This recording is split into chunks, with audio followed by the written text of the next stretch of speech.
Continuem amb el traç de les lletres que pugen i que comencen des de la línia de dalt.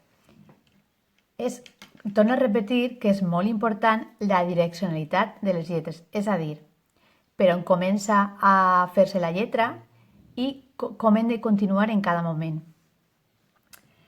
La lletra que anem a fer primer és la lletra B, que és des de la línia de dalt, baixa, toca la línia del mig, hem de fixar-se molt bé de no passar-se d'esta línia, d'esta carretera, i després, des del mig, li fem la panxa. Tenim també la lletra D, que en aquest cas comença com la lletra K.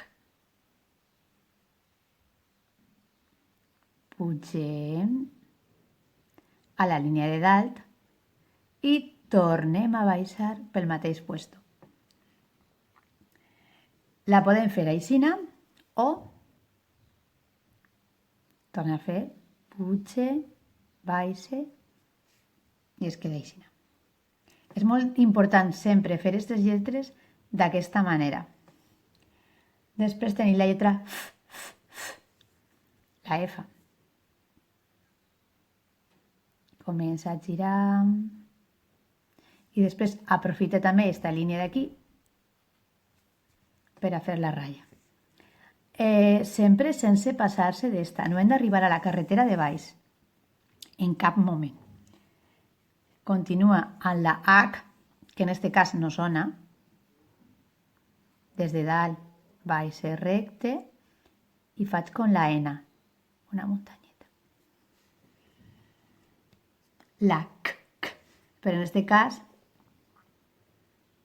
des de dalt, que és la K, baixe i aprofite la línia que n'hi ha aquí, però des d'aquest punt, puge, i des d'aquest punt, baixe, de costat. Tenim la L, la L. Això és molt fàcil. Des de dalt, sempre des de dalt, baixe. Mai hem de fer aquestes lletres que han de baixar des d'aquesta línia d'aquí. Tenim també la T. Baixe,